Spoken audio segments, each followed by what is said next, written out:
सच्चाई की जीत। कांग्रेसियों ने डीजल, पेट्रोल, सीएनजी महंगाई को लेकर फूका केंद्र सरकार का पुतला। महंगाई को लेकर उत्तराखंड कांग्रेस प्रदेश अध्यक्ष के निर्देश में आज महानगर कांग्रेस अध्यक्ष के नेतृत्व में नगर के महाराणा प्रताप चौक पर नगर में समस्त कांग्रेसी कार्यकर्ताओं ने केंद्र सरकार का पुतला दहन कर जमकर नारेबाजी की। आज कांग्रेसी कार्यकर्ता काशीपुर के महाराणा प्रताप चौक पर एकत्रित हुए, जहां पर डीजल, पेट्रोल और सीएनजी की बढ़ोतरी कीमत को लेकर कांग्रेसी काशीपुर जिला अध्यक्ष श्रीमती अलका पाल ने कहा कि भारतीय जनता पार्टी के कार्यालयों में महंगाई अपने चरम पर है और कुछ ही दिन पूर्व केंद्र सरकार ने कमर्शियल गैस सिलेंडर को महंगा कर व्यापारियों की जेबों पर डाका डालने का कार्य किया था। अभी व्यापारी वर्ग इस चीज भूल नहीं पाया था कि अब जनता के ऊपर दोहरा भार डालते हुए केंद्र सरकार ने डीजल, पेट्रोल और सीएनजी के रेट में बढ़ोतरी की है, जिसका हिसाब जनता आने वाले 2027 के विधानसभा चुनाव में भारतीय जनता पार्टी को देगी। वहीं पूर्व कांग्रेस महानगर अध्यक्ष संदीप सहगल ने कहा कि भारतीय जनता पार्टी के कार्यालय में हर तरफ त्राही मची हुई है। महिलाएं अपने आप को असुरक्षित महसूस कर रही, प्रशासनिक अमला अपनी मनमानी कर रहा है। भारतीय जनता पार्टी में जंगल राज का बोलबाला है।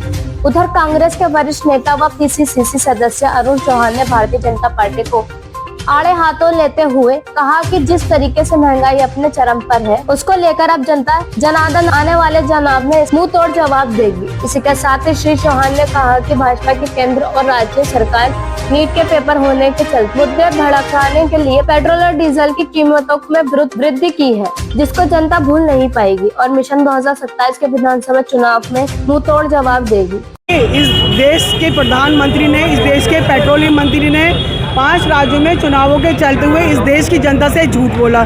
कई महीनों से ये आर्थिक संकट थे, कई महीनों से गैस और पेट्रोलियम के जो दाम बढ़ रहे थे, इससे देश में जनता त्राही कर रही थी। लेकिन चुनावों के मद्देनज़र उन्होंने इस बात को देश की जनता से छुपाया।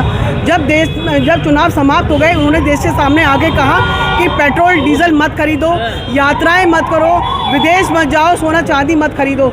और ये उपदेश देकर, ये पाखंड आडंबर करके कि 2 गाड़ियों से प्रधानमंत्री मोदी जी सफ़र कर रहे हैं, स्वयं चले जाते हैं विदेश में, मात्र एप्स्टीन फाइल से अपना नाम छुपाने के लिए, अपने मंत्रियों का नाम छुपाने के लिए इस देश की जनता से, इस देश की भावना से प्रधानमंत्री मोदी जी खिलवाड़ करते हैं। इस देश की जनता हर मोर्चे पे परेशान है, किसान परेशान है, युवा परेशान है, महिला परेशान है। लेकिन मजाल है, इस देश के प्रधानमंत्री ने आज तक अपने कार्यकाल में कोई प्रेस करी हो, कहीं मीडिया में अपनी बात रख के इस देश की जनता के सवालों का जवाब दिया हो। इस देश की जनता को गुमराह करने का काम लगातार इस देश के प्रधानमंत्री मोदी जी, अमित शाह जी और इनके पेट्रोलियम मंत्री कर रहे हैं। इस पेट्रोल के दाम पे तुरंत लगाम कसते हुए इस देश की जनता को राहत देनी होगी। इस देश को, इन्होंने देश के अस्मिता को अमेरिका के हाथों गिरवी रख दिया है।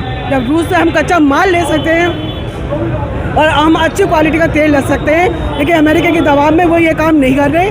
सीधी सी बात है, एप्स्टीन फाइल में अपना नाम छुपाना चाहते हैं।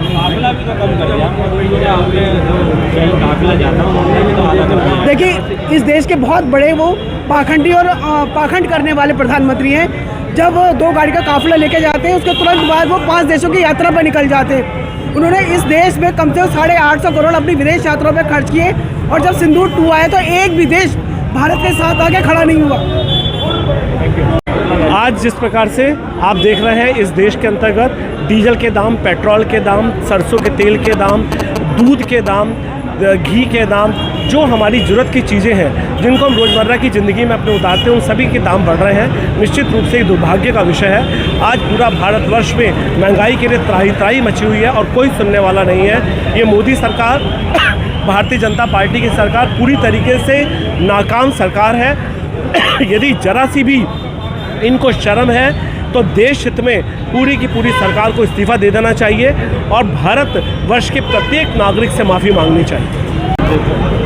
आज हमने उत्तराखंड प्रदेश कांग्रेस कमेटी के आह्वान से हमारी महानगर कांग्रेस कमेटी से डीजल, पेट्रोल, गैस की जो महंगाई करी है उसके बारे में हमने धरना प्रदर्शन किया है और पुतला फूका है। हम इस सरकार से पूछना चाहते हैं कि भाई सन 2014 में उस समय क्रूड ऑयल यानी कच्चा तेल, उस समय उसका भाव 100-105 था और हम उस समय डीजल पेट्रोल जो खरीदते थे वो 71 रुपये खरीदते थे, और डीजल का भाव हमारा, पेट्रोल का भाव हमारा 71 रुपये था और डीजल का 55 से 58 था। उसके बाद आपने देखा होगा हमारे कच्चे तेल का भाव गिरा, उसके दाम बहुत गिरे। हालांकि एक बार तो ऐसी स्थिति आ गई कि उस क्रूड ऑयल के दाम 30 तक पहुंच गए, लेकिन देश के लिए इन्होंने कभी डीजल के और पेट्रोल के दाम नहीं बढ़ाए। ये 50 पैसे 100 पैसे बढ़ाते रहे, आज तो इन्होंने 3 रुपये बढ़ा दिए हैं। मैं इनसे पूछना चाहता हूँ कि ये बताएं आखिर इन्होंने इस बारे में कोई पॉलिसी बनाई है, कोई नीति बनाई है? अगर कोई नीति बनाई हो तो ये बताएं। आप देखिए जिस समय ये चुनाव चल रहे थे, चुनाव का दौर था, आपने देखा होगा, अरे इनके मुख्यमंत्री तमाम काफिले पूरे देश के जो मुख्यमंत्री भाजपा के समर्थित थे वो सब गाड़ियाँ ले लेके घूम रहे हैं, 20-20 का काफिला लेकर। अरे उस समय तो युद्ध शुरू हो गया था, उस समय तो स्थिति खराब थी, उस समय इन्हें पता होना चाहिए था कि हम इसी स्थिति में ऐसी चीज़ें क्यों कर रहे हैं। तो भाई जब ऐसी स्थिति होती है तो आदमी को सावधान रहना चाहिए, सही रहना चाहिए, लेकिन नहीं, इन्होंने कभी ऐसा नहीं सोचा है। सिर्फ ये जुमलेबाजी करते हैं, देश को गर्त की ओर ले जाना चाहते हैं। अगर इनमें जरा सी भी अगर गैरत है और शर्म है तो ये उन पॉलिसियों को बनाएं जो देश के हित की हैं, जो देश को आगे बढ़ाने का काम करती हैं, जो महंगाई पर रोक लगा सकती हैं। खाली भाषण देने से, हवाओं में बात करने से देश तरक्की नहीं करता, ना आगे बढ़ता है। मैं तो जनता से ये अपील करता हूँ कि ऐसे लोगों को जो नीतियाँ देश को आगे नहीं बढ़ाने का काम कर सकते उसे उखाड़ फेंकें और जल्दी जल्दी सरकार को हटाएं। देखिए, अब आप ईरान से तेल लेंगे नहीं, मैं बताऊंगा आपको।